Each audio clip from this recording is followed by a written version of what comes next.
Let's see. Okay. So once again, everyone, thank you so much for coming for this month's lunch talk live at work. Right. This is a session that's organized by Caring for Life, but strongly supported by Deutsche Bank and many other partners who want to come in to contribute this overall piece. Right. Well, I would say that along the way, there'll be more people joining, but nevertheless, please be reminded that this session will be recorded, right, and will be uploaded onto our YouTube. Okay. So, and this is really part of the overall effort for us to continue to push for more awareness on not only mental health, but the different conversation that's going on in this sector. Right. There's so much that we can talk about, right? And honestly, I do not believe that anyone has the answer to all. That's why this is part of our own mission for Caring for Life to continue to bring in partners in a different sector so that as they speak in those areas and any of you who are interested to know more, right, you can connect with them directly, right? So this is how this whole lunch talk came about, and in fact, it originates all the way back to about 2 years ago where we started organizing this thing called the brown bag, right? The brown bag session. For some of us may or may not be aware of it, but you also might be thinking, what is this brown bag? Right? Basically, it is that kind of brown bag that you can put your food in and you carry around. I think they're still doing it for McDonald's, but most people don't do it anymore. So there were people who were asking me, "Hey, what is this brown bag all about?" Then I had to explain, and I realized actually it may not be so culturally relevant in Singapore. So I said, you know what, forget it. Let's just change it to lunch talk. So this is how it all came about, right? And it also started. This lunch talk started since January, right? And I have to say that we have been receiving a lot of very interesting knowledge. And many of the times, I feel that I'm organizing this lunch talk for myself because I get to feed on all this information and knowledge as well, right? So to all the participants who are here with us, if you are there, I want to encourage you to on your video, right? So that my speaker and I, we feel less lonely lah, huh? Okay, without further ado, let me just share slides. All right, Royston, can see that you're there. Okay. Okay, so once again, thank you everyone for coming for this lunch talk. I'm Alex, the Executive Director of Caring for Life. If you are not familiar with Caring for Life, I want to encourage you to go to our website, www.caringforlifesg.org, and it is a suicide prevention charity. Right? You might be thinking, what is a suicide prevention charity doing a talk today about equitable support for women at work? For us, because we look at suicide prevention from two angles. One is how do you identify early sign of suicide ideation and then prevent the potential attempt? And we are quite well known for our training called the live training. Right? Later on, I'll share more about this. But to date, we have already trained more than 4,400 people in this program. And we want to keep going. And hopefully we can hit maybe 5,000 by the end of this year and more beyond the years to come. But at the same time, the other side of the story for suicide prevention is really about what can we do upstream? What can we do early such that people will not even come to the stage of suicide ideation, right? And what are some of the things that we can do upfront to raise mental wellness, self-care, and even resilience? Right? So this is why we are doing this lunch talk live at work, and also the other initiatives as well, really to talk about mental health as a full spectrum, not just in the mental illness perspective, but also the wellness and also upstream support that we can do. And I think all of us can agree that women play a very important part, right, in this whole ecosystem. Hence the topic today, right? So if you feel that today's topic speaks to you, right, please scan the QR code, right, that goes to our YouTube channel and to subscribe to it so they can be notified when the recording of today's topic is uploaded, so they can share, right, as wide as you can. And also, last few weeks ago, we did the April talk, which is on Eat, Move, Thrive, on how lifestyle habits boost mental performance at work. The recording is already uploaded on YouTube. You know, as I shared earlier, I feel that sometimes when I organize this lunch talk, it's really for myself. I learn a lot from this. Okay, and it gives us a channel to also to connect with those people like Laura, who's a nutritionist, right? Sorry, if I didn't get the word right. And really ask questions pertaining to your specific situation as well. Okay, so yes, please check it out. All right, and also please share as wide as you can. Now, some quick admin notes. As I said earlier, this session will be recorded and uploaded to YouTube, right? And you can also scan the QR code to our Eventbrite page to be notified when new events are launched. We have some very exciting ones coming up for lunch talk for June onwards, right? And I'm really looking forward to those talks, right? So just subscribe to it and be notified the moment we launch those events, right? And the future ones, if I'm not wrong, either from June or July onwards, it will be back at Deutsche Bank, right? So I'm actually quite excited for that. I can't wait to go back because I really feel that when we do this kind of talks in a physical environment, the engagement level is very, very different, right? So just forgive us for this few months of doing it online.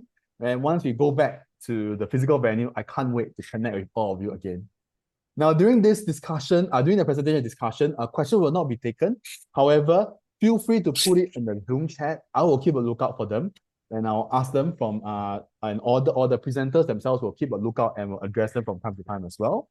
If you have any feedback, suggestions for future topics, or are interested to be one of our future speakers, please do not hesitate to write to me directly and Alex Yo at caringforlifesg.org.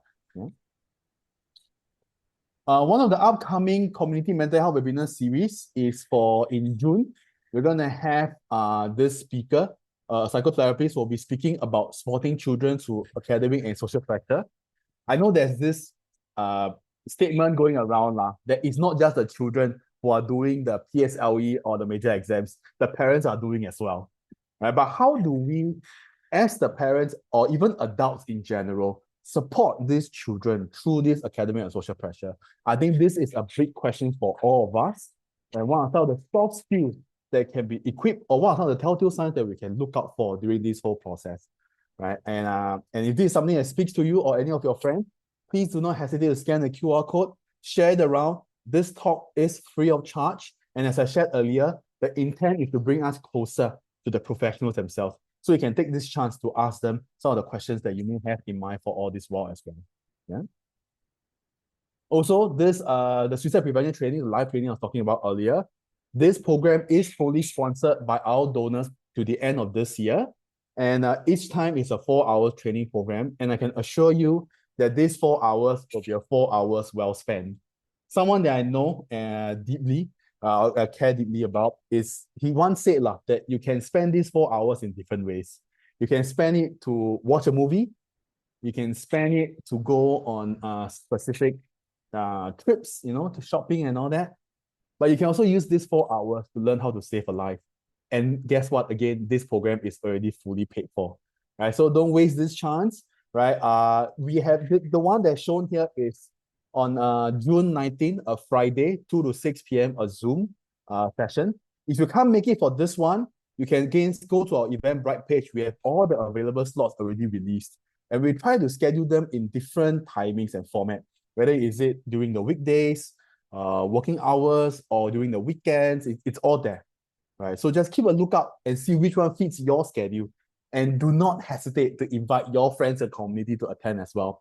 Don't waste this chance, right, to learn how to save a life, already fully sponsored by our donors. Okay, in reality, this session is not about myself. I wish I could share a lot more. And honestly, if nobody put a stop to it, I think I can go on for a long time.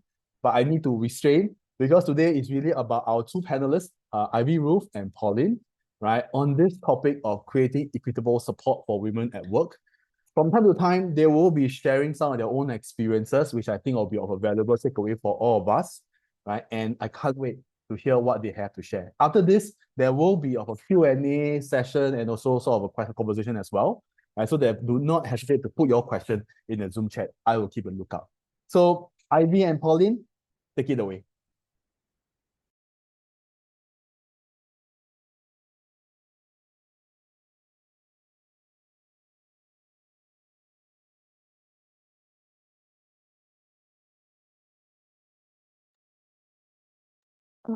Yes, so Ms. Dean is going to help us to share a little bit more, and we'll understand about Soristic first as a company, and then following will be SG Women 100 and our 100. Thanks, Alex, for inviting Soristic to be, sharing. Let me just give you a quick brief about what Soristic as an organization is. It's just 2 slides, fine. If you can see my slide. So Soristic is a social impact consultancy. So we have been around since 2015. Right now we're actually a female team. So all our staff members are all female. So but Soristic was started to tackle inequality. Yeah. And we work it through research, evaluation, and philanthropy support. So these are the various projects that we do. So we work with a lot of ground-up charities as well as social enterprises to help them in their work, to achieve a bigger impact for the society. Thank you. So on my side, from SG Women and our 100, Dean, can you help me share a bit on the slides itself? So first of all, you can actually start to follow us on our SG Women 100 website, as well as our 100 Instagram account. And then take a look at the video that we're going to share to understand more about the works that we actually do in the community.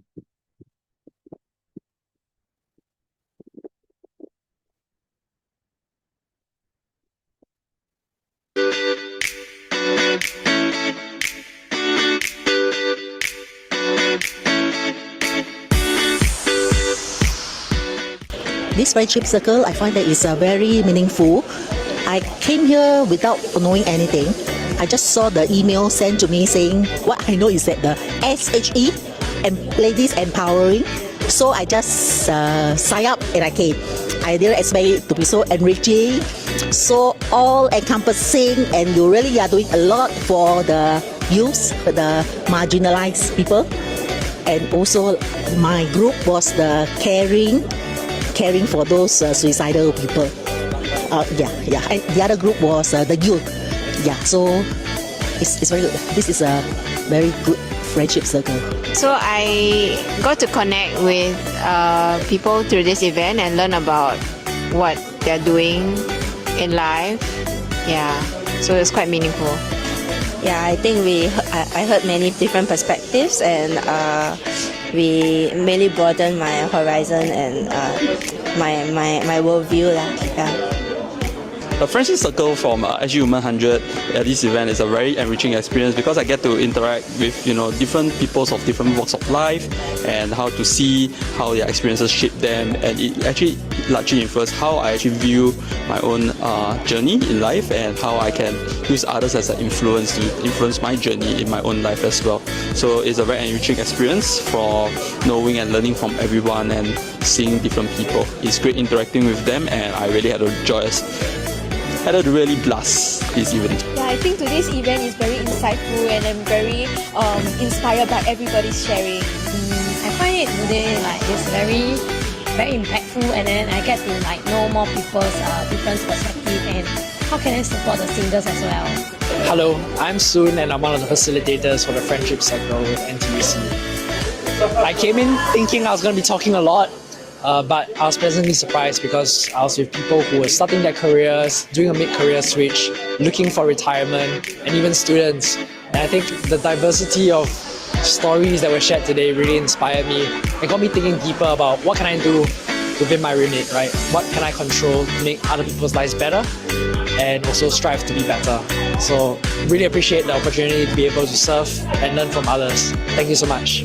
So my name is May, and this is my first time coming for this event. I think it's a really good platform because it brings people from all walks of life, and they are commenting here. Everybody is here because they want to meet people to network, and also they care for the people.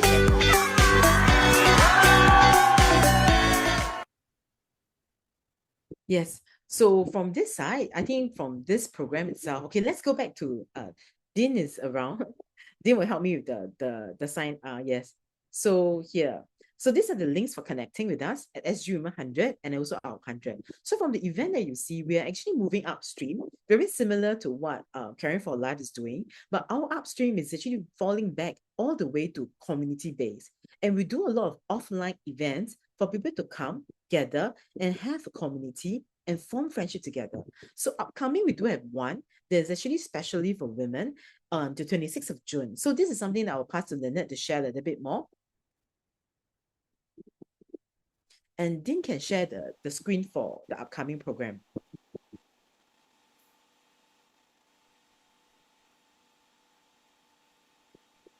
Yes, this one. So Lynette can share. Okay. Hi everyone. I'm Lynette, and I'm very happy to partner with Ruth here on this meaningful program. This actually is a 3-part workshop series, inspired by the strength, resilience, and stories of Singapore's pioneer women. And we've selected 4 pioneer women for this particular workshop. And it's a space for modern women to pause, reflect, and reconnect with themselves, and also grow alongside a supportive community of like-minded women. Because we have a lot of workshops that are happening out there, but what we want to, sort of differentiate ourselves is, and to also offer this to all women here in Singapore, is really a community, where we can get together on a regular basis and really just share our challenges, and our successes on an ongoing basis. And so for this workshop, through guided reflections, meaningful conversations, creative activities, and coaching informed facilitation, we'll also explore the woman framework that we've created. And together we'll reflect on the expectations, beliefs, and the limiting, narratives that may be holding us back as women, while, discovering how we can move forward with greater clarity, confidence, and intention. So this is actually, this workshop is not about having everything figured out, but it's really a safe, non-judgmental space to connect with other women, to share openly in a safe and supportive environment, reflect on where you are today, gain new perspectives and insights, take small but meaningful steps as well towards the life that you want. So whether you're feeling stuck, overwhelmed in transition, or simply looking for deeper connection or personal growth, you're very welcome here. And because pioneer, women paved the way for us through endurance and sacrifice, we modern women now have the opportunity to grow, choose, and thrive together. So we're really looking forward to all of you, signing up for this meaningful journey with us. Yes, thank you so much, Lynette. Yes, Lynette is doing a very quick sharing on the program. Yes, and let's go back to the mental space that we're going to talk about today also.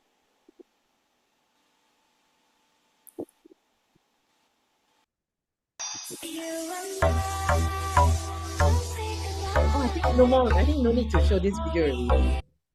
Yes, we will go back straight to the mentor. Yes, this is actually Women 100, and these are the partners that I've been working on for the last few years since 2022. And one of the greatest person that I've been working with is Alex and Pauline. And I'm really grateful that I'm going to do this mental well-being space together with them today. Ken, thank you so much. Yes, and this is a Telegram code that you can actually sign up together with us in the chat group. Yes, if you want to connect with us later on, this is the linking program, a linking account that we can connect with. Thank you.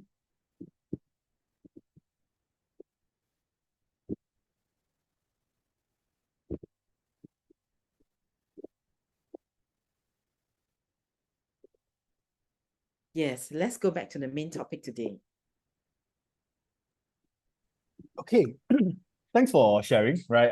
Definitely quite a lot of exciting programs ahead, right? So maybe later on, either Ivy or Pauline or even Lynette later on, if you can put the link in the Zoom chat so that people can sign up if they're interested, that'll be wonderful. But I think to both Ivy and Pauline, right? Really today's topic is really about the word equitable support. Yeah. Perhaps I can invite Pauline first, right? Given your background, maybe help us to scope a little bit. What does the equitable support means, right, to all of us? And also, what are some of the current gaps or challenges that you want to bring up in this platform? So, Pauline, please. Yeah, thanks, Alex. So I guess being a woman working in the workforce, we have to balance multiple responsibility, including like caregiving for the children or for the parents. So it can be at times very hard, especially for myself as well as for my team members, So as much as possible in my organization, we try to make it more seamless. Some of the processes that we have in place include like, for example, if our team members needs to take leave, they actually do not need any approval because we take all of them as responsible adults. So what they do, right, is that as long as it goes to our company calendar, make sure there's no overlaps with any major events and things like that. They can just put in their the days that they are away on the HR calendar. So there's no need for approval. And in fact, I don't even count, like we don't even go and count how many leaves that they take. Because it's like, we just take them as responsible team members. Yeah. And of course, like for example, we had a hybrid work in our company where we work 3 days in the office and 2 days at home. So for this, right, we also do realize that a lot of times, some caregiving duties might come up. Yeah, so the staff doesn't need to feel bad about it. They could, change their work days, or they just needs to work from home from there. Yeah, so these are like the various measures that we try to put in place so that everyone feels supported when they are in the office. Yeah. I mean, this is a specific example, right, that you have shared. And tying back, if Ivy, if you go back in time with me, remember we had this conversation in Deutsche Bank itself maybe 2 years ago, right? Talking about last support year. It for was women. last year. I think Oh, last year, yes. It was last year, February, that we were at Deutsche Bank, and we had a conversation about how do we actually better support women in the workplace. Yes. Yeah. So I think at that point in time, we have a few interesting pointers. For example, we talk about empowerment, right? We also talk about how there is a difference in terms of the roles, right, between women and men, right? That may create additional challenge for them at work. Right? I mean, those were some of the topics that we had last year, lah. So just thinking back now, I'm just wondering, Ivy, for you, right? A few things. One is, have you observed any changes on the ground? Yes. And number two, I believe that you also may have your own personal experience that you would like to share. Maybe tell us more, please. Yeah. Yes. I think firstly, let's answer the question since last year when we talked about it. And we will draw back a few years back to 2022, when SG Women first started working on these topics on the ground. I think from 2022 itself until now, 2026, we really do see two things that's happening in the industry right now. Number one, we are getting to see more and more female leaders. They are holding big positions. So for example, like Prudential CEO is right now a woman. So the bank DBS CEO is also a woman. We see massive shift in the women's culture that's holding big board director leadership. And since last year, we talk about how do we actually incorporate more and more. I think one good thing about women in Singapore, we do have equal stakes in equal speaking power in the country. And that's where you see there's a lot of policies that's actually out there that's improving on that space. So very grateful that more and more women speaking for women, as well as we have Alliance Men that's also speaking for women in complementing that workspace situation. And number two, the question that you were talking about, I think for all this thing that was set in place, I am right now the beneficiary of how to make sure that I can continue to contribute even in the season of grief. So I think I'm really grateful for the community and friendship that we have together with Alex and Pauline. So last year, personally, it was a very sudden situation. I was caught in the situation whereby my dad suddenly passed away in December last year. And on the tables, when we run programs, the programs are running. Attention is needed to the workspace. But I'm really grateful to the community partners and the people that I'm working with. They're able to give me that space to grieve. So this is a very big and important mental well-being space. And I hope to advocate that in situations whereby because I think officially we are only given a very short time to really come back to work. But I'm grateful that the committee actually gave me an extended time until I'm ready. So with this personal lens that I am sharing, hopefully, please, women especially, number one, be gentle and kind with yourself. If you really need that space, please go and talk to someone. Have that space back to yourself. Yes, now back to Alex and Pauline. Yeah, I mean, so thanks for sharing and so sorry for your loss, right? But at the same time, I'm just wondering, right? So what does it take to create that safe space for women? And you mentioned even men are involved in, right? So I'm Yes. happy to hear your thoughts also on this. So because from Caring for Life perspective, safe space is really one of the most fundamental foundation whereby I once shared in this event whereby it doesn't really matter how good you are from the social skill or from this clinical skills. You might be the best clinicians in the world. By the same time, or I would say most skilled lah. I mean, that's not the word most skilled clinicians in the world. But if you don't have that safe space first, then whatever support that you want to give is not going to go through. Right? So I'm just thinking, maybe happy to hear from both Pauline and Ivy. So let's deep dive a little bit. What does that safe space mean? And what does it take to create that safe space? Yeah. Yes. I think I can start this a little bit more. I think the safe space itself cannot be done by just me alone by myself. And I'm happy to share about this safe space that we actually curated along the years.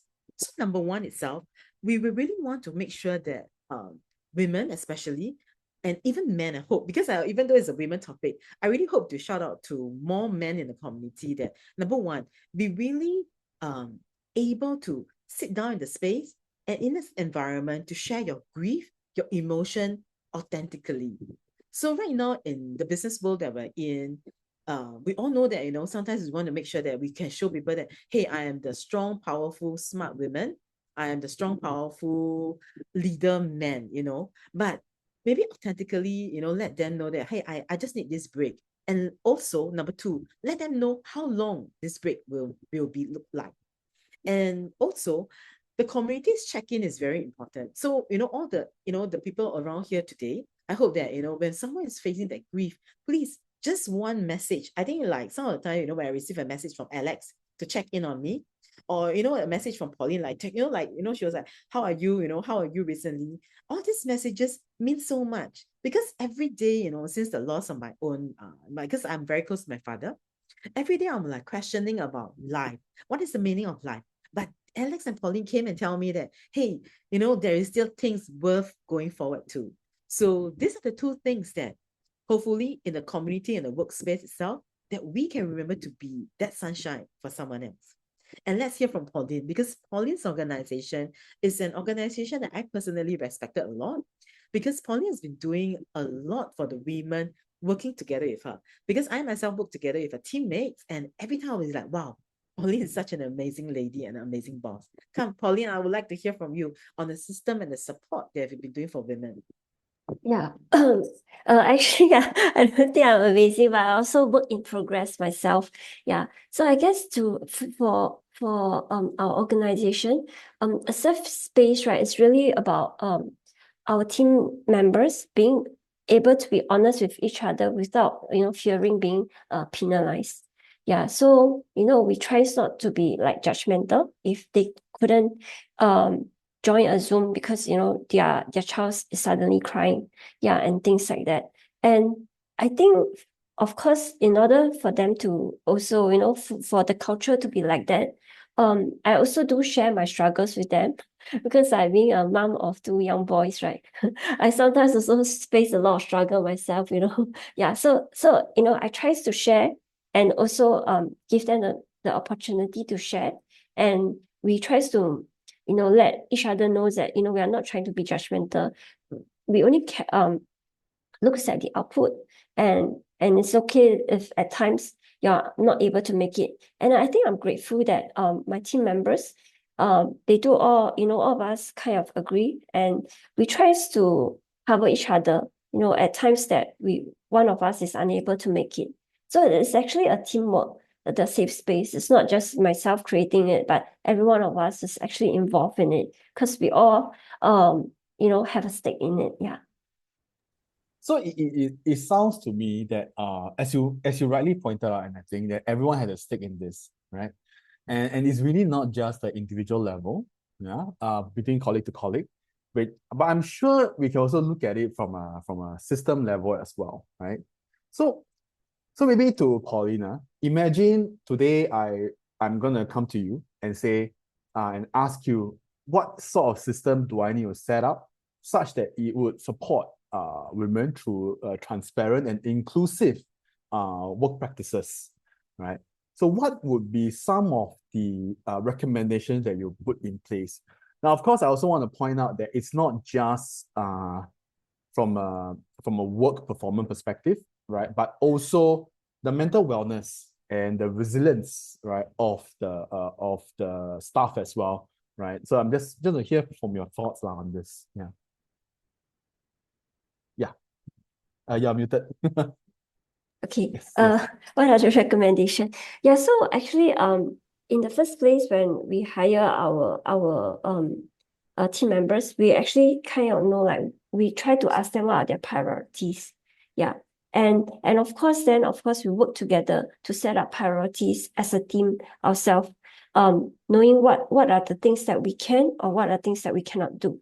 Yeah. So, like, for example, my team is full, we have quite a number of mothers with young children. And so that means that weekends is not available. So what we actually kind of agreed on as a team was that we may have to let go of projects or not bid for projects that requires our team to be there on the weekend on a regular basis.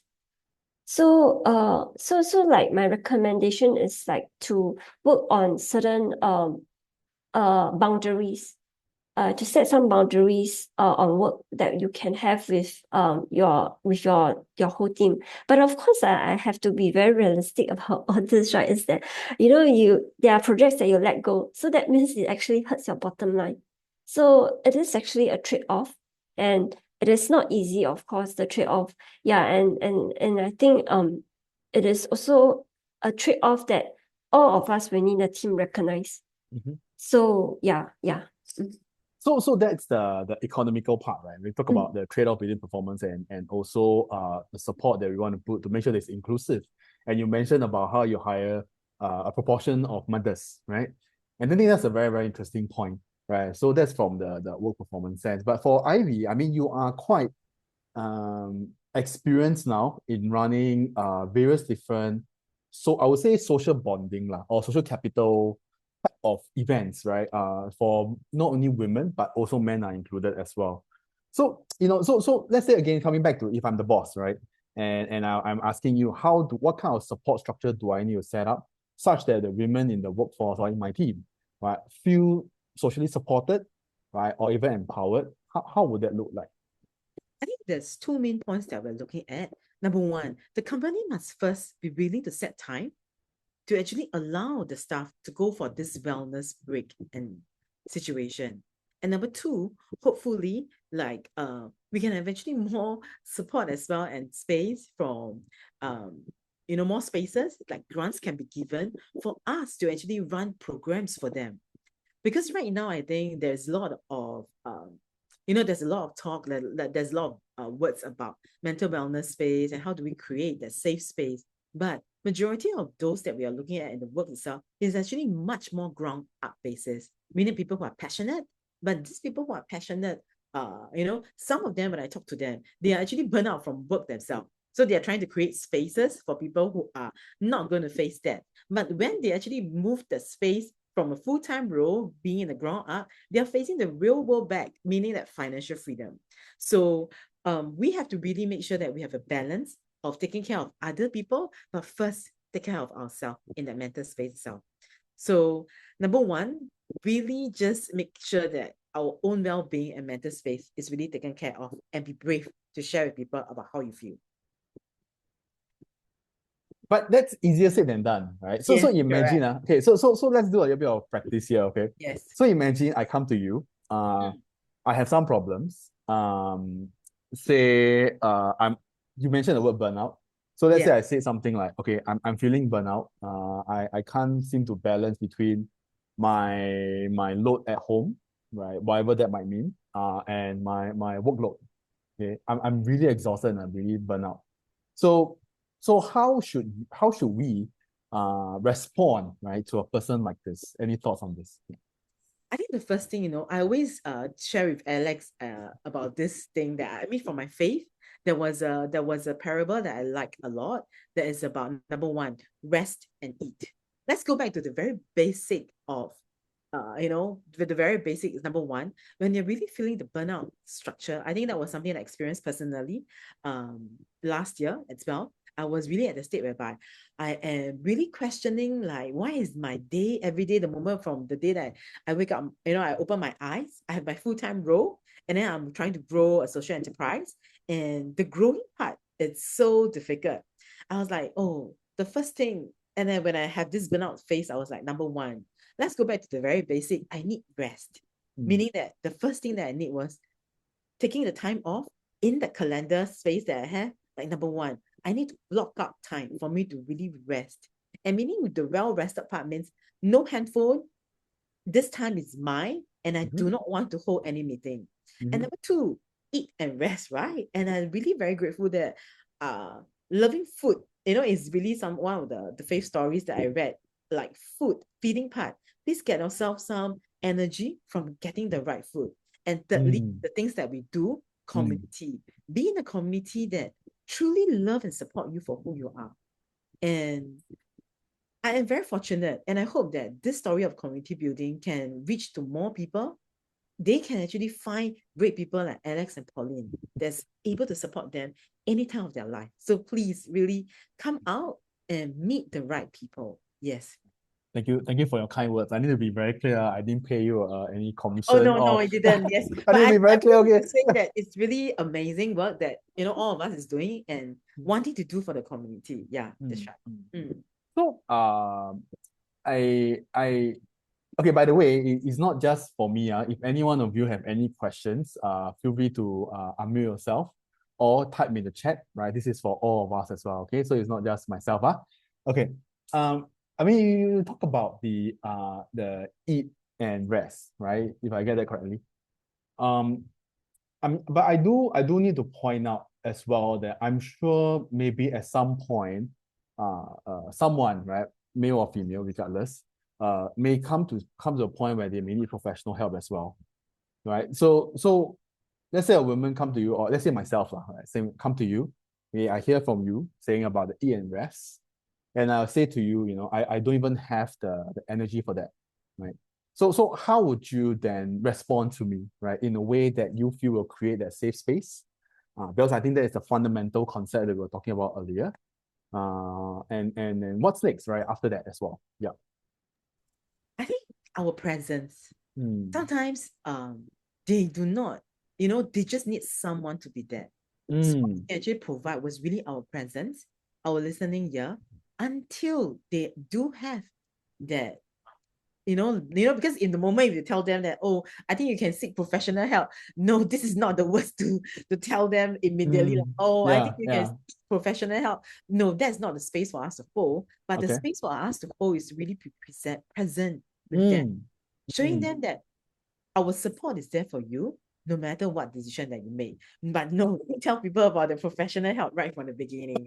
Yeah, go to the very basic one. Maybe you just need some rest and some food first, and if this thing didn't work, but you still have us, we are still there.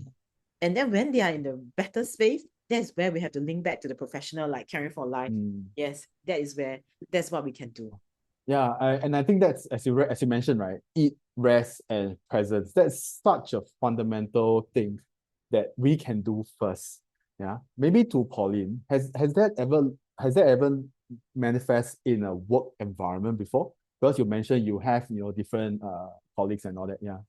Yeah, actually I have this conversation just last month, because one of my team members is she's facing some burnout from juggling various responsibility. So what we do is really to ask her have a talk with her one-to-one to find out what could make her better off mentally also. So what we are going to do is actually to allow her to take a sabbatical of 3 months so that she can support herself, and of course we'll be there to speak to her. But on another note, right, actually this thing comes to us a few times because we also work with young interns. And actually we have a few of such interns facing a lot of mental health issues like depression and things like that. So what we do is actually to share with them some of the counselor that they can go and speak to. Yeah. And in fact, I even have one female intern, like she's 20 plus years old, that she kind of disappeared. So like, she's supposed to work, right? But she kind of disappeared. You cannot hear from her, however you contact her. So for this case, right, we actually continue to contact her, but not like press on her. Like after a week or two, right, I contacted her again, and then I realized that she was facing a lot of issues at home. Yeah, and she's also like suicidal and things like that. So for this, of course, we also kind of refer her to professional help. But I think us being not judgmental, but like what Ivy said, being present, I actually managed to get her back. Yeah, like back to our organization because she's on an internship, right? Like over 6 months. Because I do notice that because we have been around for more than 10 years, right? Over the years, right, I do notice that in the later year, more recent years, we see more and more youth facing a lot of mental health issues like depression, anger, or suicidal. Yeah, it's actually quite sad. And I think a lot of times it also stemmed from their family issues. Yeah. So they find it very hard to handle the challenges that they face, even especially so in the social media age, where the stories that you see on social media are all very nice stories about life being very good. Yeah. And thanks for sharing, right? And these are all very, very real case, right? It's not just something that we talk at a theoretical level. These are all very, very real things that do happen on the ground. Now there's a question asked, how about balancing with the financial side of things, whereas there are the support on the burnout, sabbatical, taking a break kind of avenue, but the financial side, how about that part as well, right? And this particular participant also mentioned, how there's this Chinese saying that hand stops, mouth stop. So yeah, any thoughts on this? I'm professionally in the financial services space, and I always believe in number one, there are life is like that. I have never expected myself that I will lose my father suddenly, but there are always sunny days and rainy days. So during the sunny days itself is where we can really, live. Like what Pauline was saying, one of the things that I think a lot of people are facing now is that, the social media, people are showing that, there are new upgrades, new condo, new cars, new everything, and, leading a very good lifestyle. And it can't help that, we are seeing a lot of people that they may choose different things in life. Like right now, I'm still very proud that I have the ability to take MRT and bus. So this is something that, during the sunny days of my life, I made the choice of like, hey, taking MRT and bus and things like that, that helps me. The amount of money that I save can save for my rainy days in my life. So right now, at the situation whereby, remember, I need to take a pause in my workspace right now because this is the rainy season. I am grateful that I prepared for that season. But we didn't know when it's going to come. So the word for that will be number one, mouth stop, hand stop, mouth stop. Like number one, there are days that it's going to be sunny. Like maybe now in the season that is rainy right now, we hold a little bit back, and days are always, we always remember like life is like that. The days that sunny will come, rainy days will come. And during this financial period time, if possible, look at the savings that you have right now and amortize it carefully. And remember, just now I mentioned one thing, the time. How much time are you going to allow yourself to be in this rainy season? That is the main thing, that how you can work it out.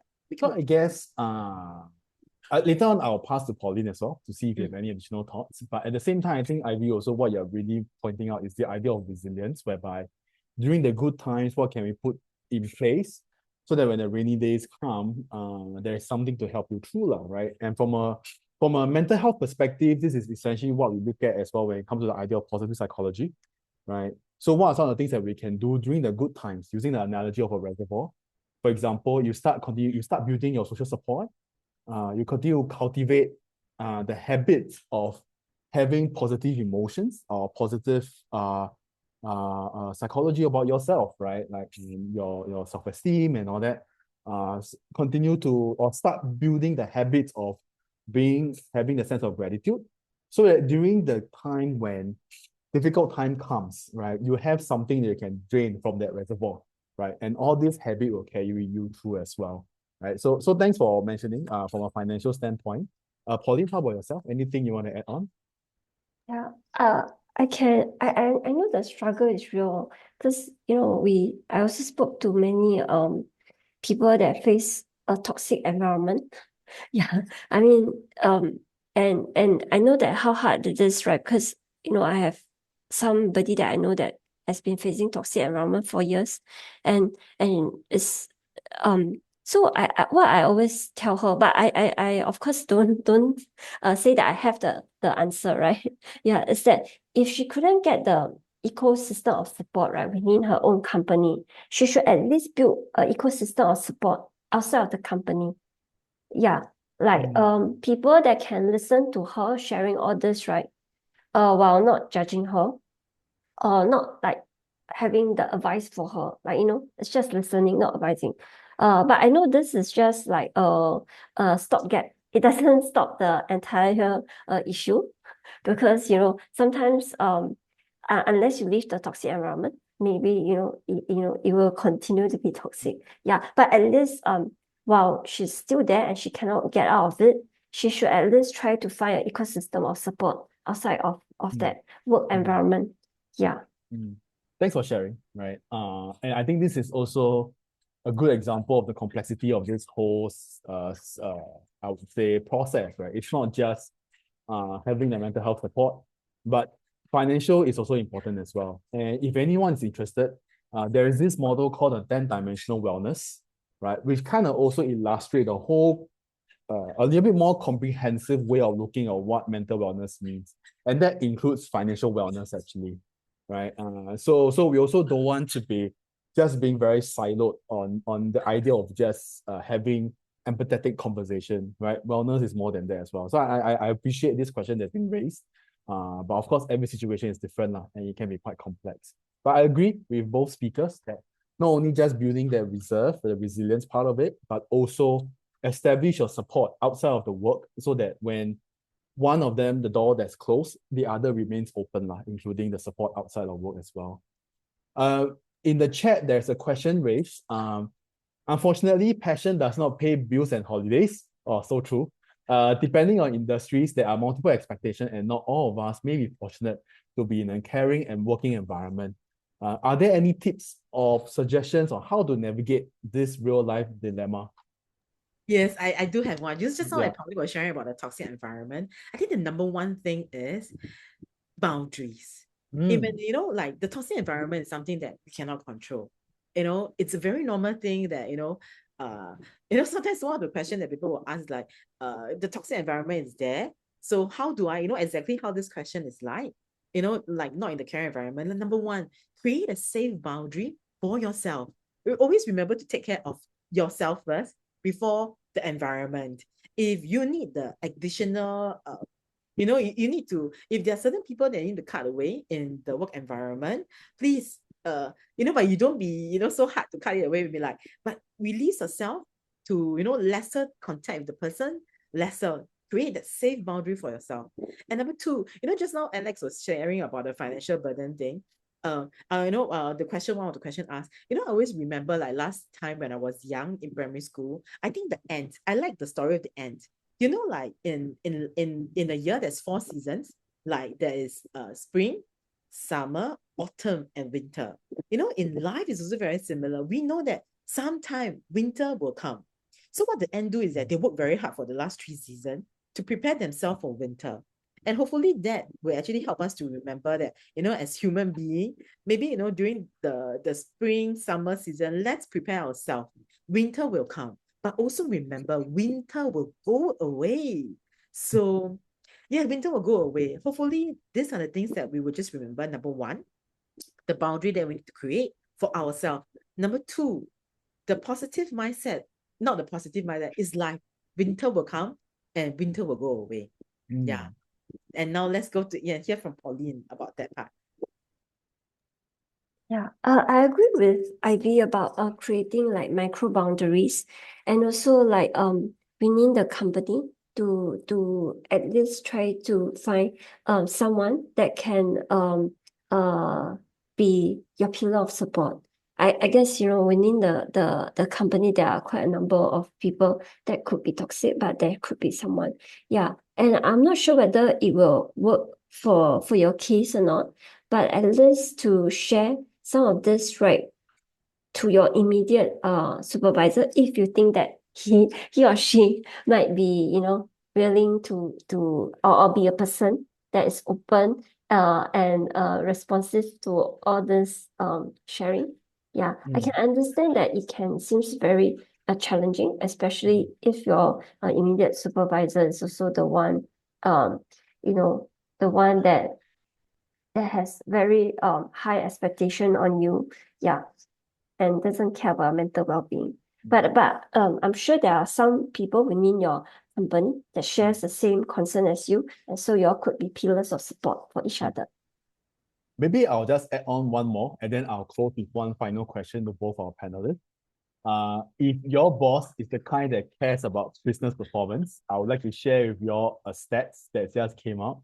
This only came out a few days ago. So it's a very, maybe about a week plus ago. So it's very fresh, okay? Very, very fresh. This is by the Workwell leaders, right? One of the leading agency in Singapore that really looks into the mental health, mental wellness in workplace. They just released a new research result spearheaded by developed in partnership with NUS, that it has been shown that leaders' well-being is the single most powerful driver of organizational well-being, which in turn is the strongest predictor of business performance. So what that means is that if your boss wants to have high business performance, his well-being is very important. And when his well-being is being managed, actually it will stream to the organizational well-being and then even good performance as well. So it's a very nice, positive cycle. So I've shared the link with everyone, right? For those of you who are listening out there, just go and Google for Workwell leaders on the website. You will be able to see that paper. I attended the dinner when they announced that result, and it is to me, it solves address a very important stigma that has been out there on the idea that some bosses may have is, if I spend resources taking care of mental well-being, it might affect business performance. Because for some of the people out there, they might think, oh, I need to give my staff more leaves, they need to work less, all this kind of different stereotype or stigma that's going around. But this research has shown that no, when you look into the well-being of the organization, it actually improves or become one of the strongest predictor of business performance. So yes, if any of you bosses out there, future bosses, want to convince your boss, you can share this paper, right, as the beginning of a conversation.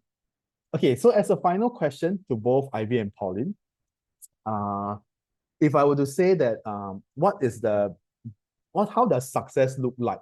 I think this is a question that I had for Ivy 1 year ago. So let's bring it up again. What does success look like in your opinion that you can look at and say, yes, this is equitable support, right, for women at work? So come. I think for me here, the success is always the same. For women at work, is like they can be fully at ease of being who they are. If they need the leave, they can go and get the leave that they needed. And yet, their bosses will remember that they have performed, just like the winter, summer, and they have performed during those seasons. And maybe there's a season of winter for the staff. You do not want the staff to go away because they go away for season. So the success will be, number one, they are they are remembered for who they are as a person, and they're appreciated for that space. There's help for them. Yeah, that's how success look like. And let's hear from Pauline. Yeah. I think I agree with what Ivy said. Success will be such where the women are remembered for their for what they do. And I think it should be that no one should be struggling in isolation. So success will be like a empathetic a work culture. Yeah, where we actually support one another. But of course it is not easy to achieve such a empathetic work culture because everyone have their KPI, everyone wants the promotion. Yeah, but it is always a work in progress. Yeah, and you need to have many frank conversation with your team members on this. Thank you so much to Ivy and Pauline. If let's say we have any further questions or want to look into collaborating with both of you, how can we contact you? I have shared my email. I have shared my LinkedIn as well of my company and myself in the chat. Yeah. Okay. Please feel free to contact me. Thank you. Okay, Yes, and also for us, it's here. And I think thank you so just now earlier on with we were like sharing about our QR code. So yes, and thank you so much for hearing us. And many thanks to Alex for doing all these good works and in Caring for Life. Exactly. Thank you. Yeah. Okay, thanks to Caring for Life and Alex. Thank you so much. Thank you so much for both you and for Ivy and Pauline, for your time to share with us this very important topic. But I'm sure that this conversation doesn't just end here. There's still a lot more work to be done in this area as well. So to all of you out there, if you feel that today's content has been of great value to you and you would like to share with others, you can scan the QR code, subscribe to CFL YouTube channel, keep a lookout for the recording. We try to upload within the next 1 to 2 weeks, right? And please don't hesitate to share with others. This is a very important conversation that requires much actionable items, right, in the years to come. And also the April lunch talk, the recording is already out. If nutrition and lifestyle or habit that is related to work performance is something of interest to you, go and watch the recording. I actually personally have benefited much from this, and there's a few of the changes I need to do in my own diet as well. But yes, I find this session have been, I find that session has been really, really useful. Also, we have the Community Mental Health webinar series coming up in June, right, on the supporting children to academic and social pressure. So if this is something that speaks to you or you want to share with your friends, you can always share the Eventbrite page. The link is already up, right? And again, all these talks are all fully sponsored. It's already free and gives you a chance to ask a psychotherapist some questions that may have been in you for all this while as well. And of course, we also have the suicide prevention training, the live training, the 4-hour suicide prevention program that, hey, you never know when you might actually need it to save a life. This is also fully sponsored by our donors. We have one coming out on the 19th June. If you can't make it for this date, just go to our Eventbrite page. We have a lot of dates already released. Of course, from time to time, we might release new ones, but we already have quite a lot of available slots for you to book, right? And if you want to run this for your own community, please don't hesitate to write to me directly at alexyo@caringforlifesg.org. We're happy to organize this for your group as well. We have done this live training in many different settings, whether is it in a workplace, in a community center, in different faith-based buildings, right, like church and mosque. We have done it already. We also have even done it in people's home before, right? So we are very flexible in this. So if this is something that you want to promote and reach out to more people, please work with us. We'll be more than happy to see what we can do to support as well. Before you go, please scan this QR code for feedback, right? On, give us on some of the suggestions on how can we improve this further, some future topics you want to hear from us. And if you are interested to be one of our future speakers, you can also indicate in this form as well, right? We really need all the feedbacks, right? All this will help us to continue to keep this work going. But with this, thank you so much to both Ivy and Pauline. I have taken quite a lot, a lot of food for thought for me as well, right? And I'm sure it's the same for all the participants. I wish you all the best in the continual mission that you're on. And to all of the rest of us out there, please continue to stay well, take care, and have a blessed week ahead. Thank you very much. Bye-bye. Thank you so much, Alex. Thank you so much. Thank you. Thanks. recording. And Thank thanks, you. Lynette. Bye.